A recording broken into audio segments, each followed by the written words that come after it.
This is the story of an orphan named Lu Shu. He's not your usual orphan, rather, he's a metahuman adapting to the changes occurring in himself and the world around him as the magical era starts. He embarks on a journey with his adorable young sister, Xiaoyu, to rise above the ranks.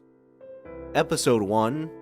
A woman is seen carrying a baby late at night while it is storming outside. Due to the presence of suspicious-looking men, she hides somewhere and sings a lullaby to her baby. She claims she is unable to return home. Fortunately, a kind lady offers to provide her with overnight refuge for the sake of the baby. The mother hands her infant to the lady, saying that she is going to get some medicine and is never seen again. There is a significant time jump of about 18 years. Some sort of Chinese event is going on and we meet our main character, Lu Shu, hanging out with a girl who appears to be his sister, Xiaoyu.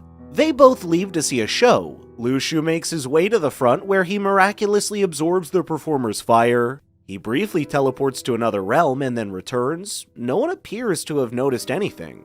However, it is worth noting that he is wearing the same pendant as the infant from the first scene. Lu Shu is confused about the performer and his abilities. When the event is over, his sister wants to meet the performer so they may learn fire skills from him and try to make money from it.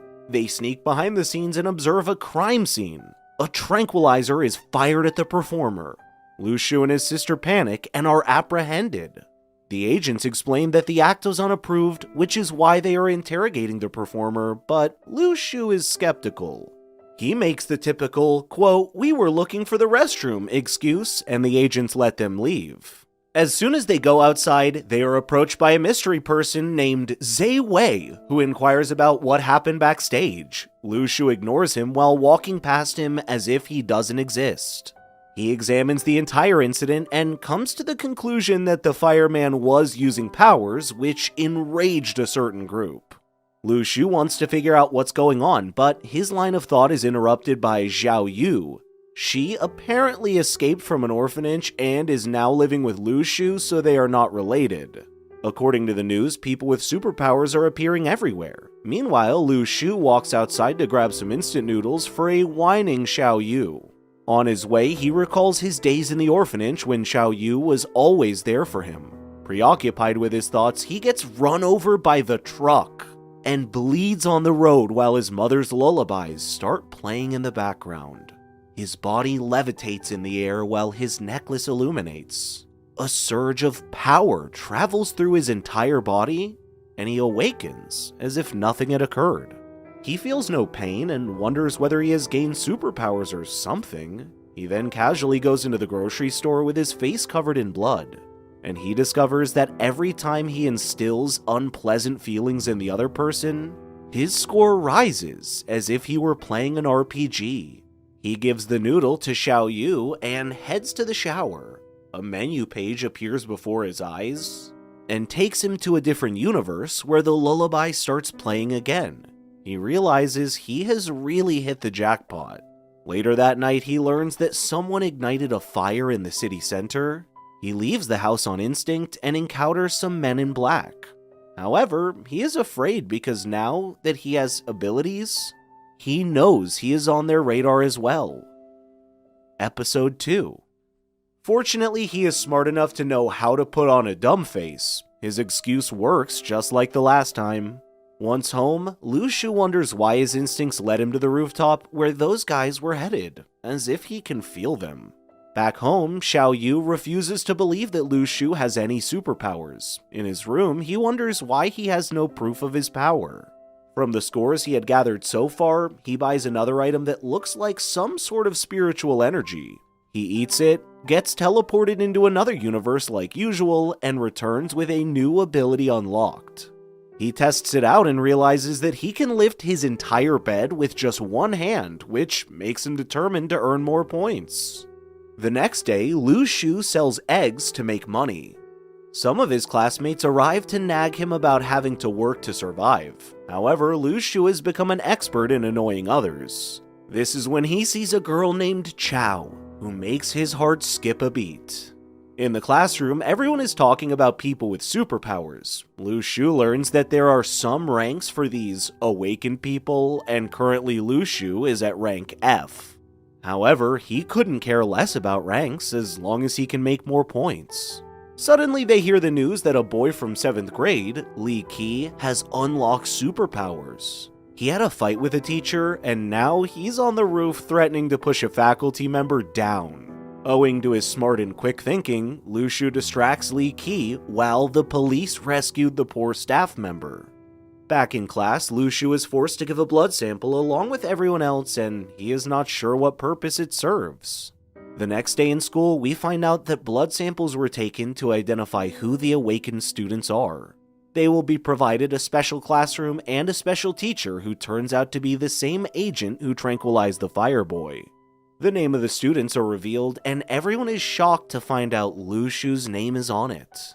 The Chow Girl and Lu Shu's bully are also on the list. In the ending scene, we see an unknown supernatural hooded character take down an entire clan in an epic fight. Episode 3. The next episode opens with the introduction of a new classmate, Jiang Shu, who is also part of the special class meant for the awakened ones. He takes a seat beside Lu Shu. The special class's teacher, Xia Fei, teaches about unique chemicals. The newcomer turns out to be quite knowledgeable about supernatural phenomena. Xia Fei explains that the abilities of students can be assessed with the help of a chemical. The darker the chemical, the higher the quality of superpowers. He reveals that there are a total of 6 quality standards. It will be revealed tomorrow to which category each student belongs. He also states that with hard work and effort, low-quality ability users can climb up the ranks. Back home, Lu Shu wonders if the quality of his ability will be low because he had eaten the purification fruit. The game reveals that Lu Shu has used too many purification fruits, so now they will no longer appear in the draw. Instead, he gets a stinky tofu. Determined to draw something special, he spins and spins until there is a mysterious black aura and an object appears in Lu Shu's hands, and then accidentally seeps into Xiaoyu's consciousness. Just like Lu Shu, she enters into an unknown star plane that looks different from what we saw with Lu Shu. She comes back to her senses and exclaims that she is awakened. Lu Shu hopes his ability will make cash someday, or something better than stinky food. He starts telling the stinky tofu his game rewards him. Many people buy the tofu, doubling Lu Shu's income, although some people resent its smell, but that also helps Lu Shu as their negative feelings increases his score points that he can later use to buy more tofu to sell. He's truly a mastermind.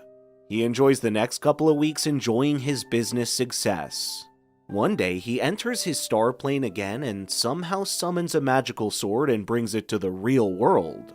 Apparently, he has passed the first level and there are a total of 7 stellar levels to pass. Meanwhile, Xia Fei teaches the students a new method called the Union of Two Aspects, with which they can obtain enormous strength with the help of some spiritual stones. The next day, the old man tries to recruit Lu Shu again by showing his dazzling swordsmanship, but Lu Shu couldn't be bothered. During the lunch break, Lu Shu finds out from Zhang about the Tianluo Foundation, which is home to a few of the strongest people in the country from a specific land. They appear to be setting a trap for the awakened. That night, Lu Shu senses a strange presence. A couple of people arrive in front of the house of the old swordsman.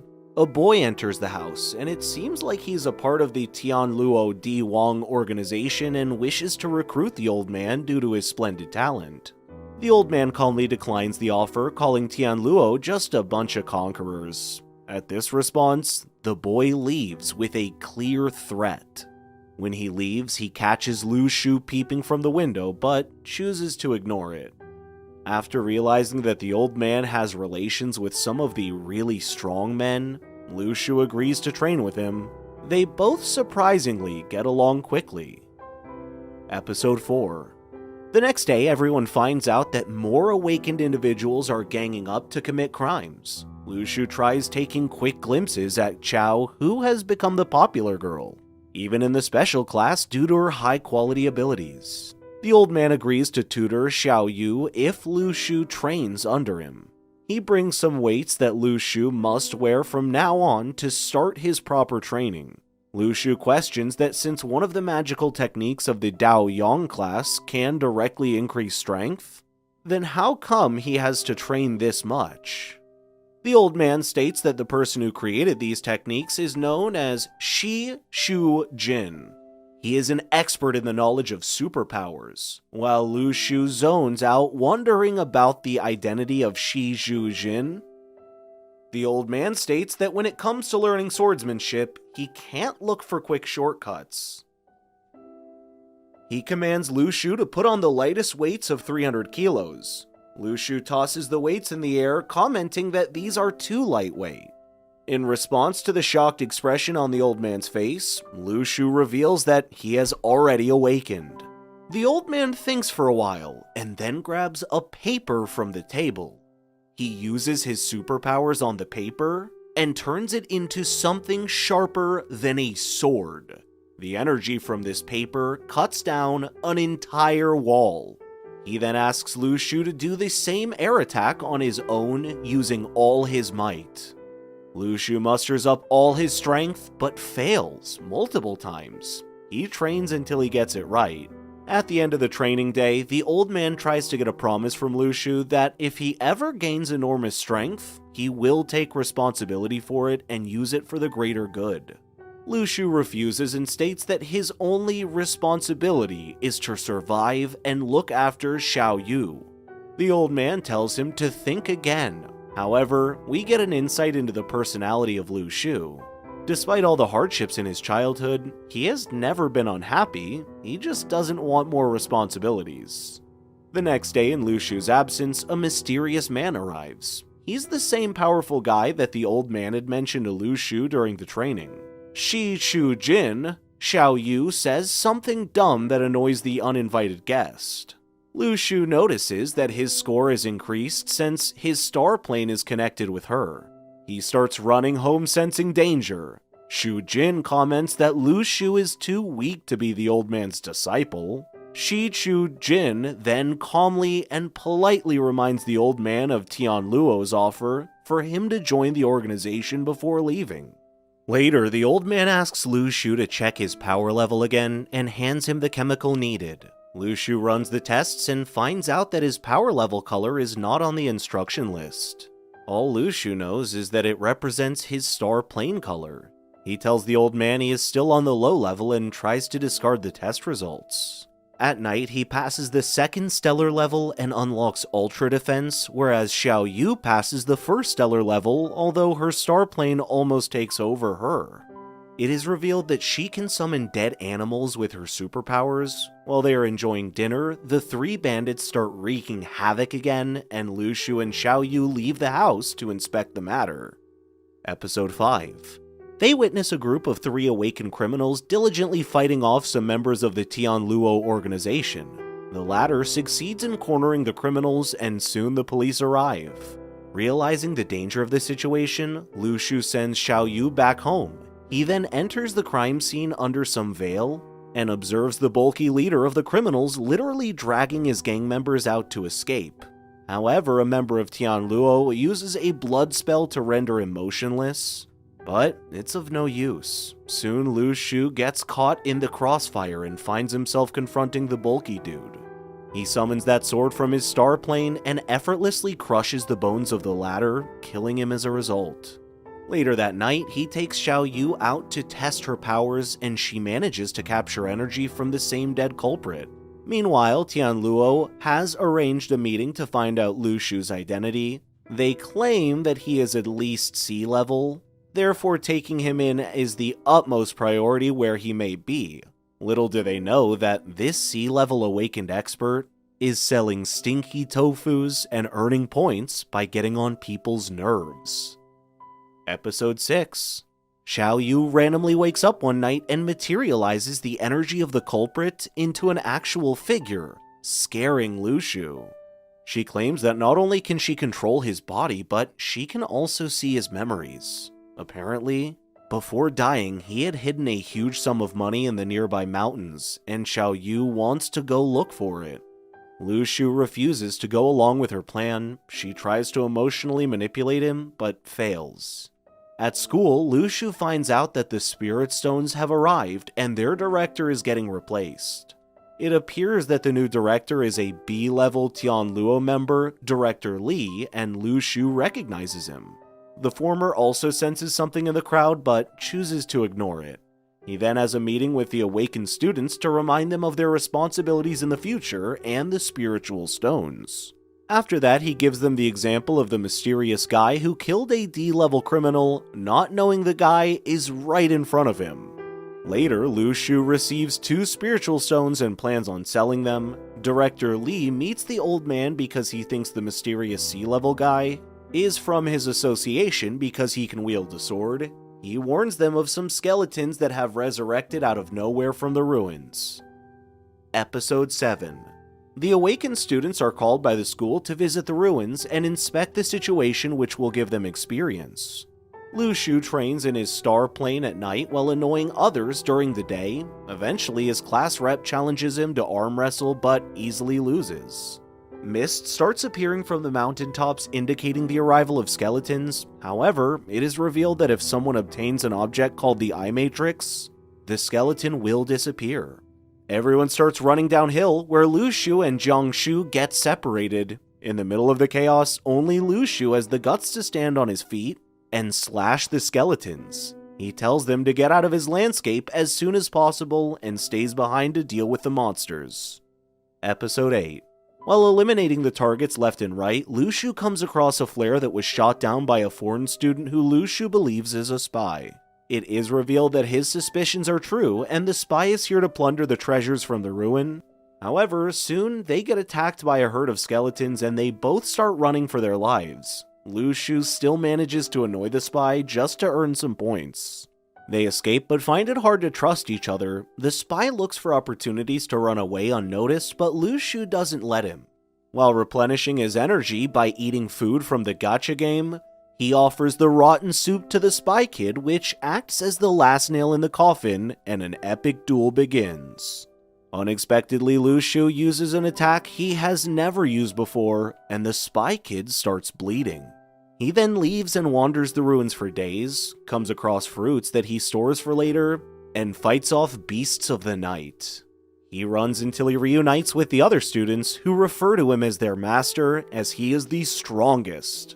Lu Shu uses the moment to his advantage and shows off the fruits he collected on the way, refusing to give them any.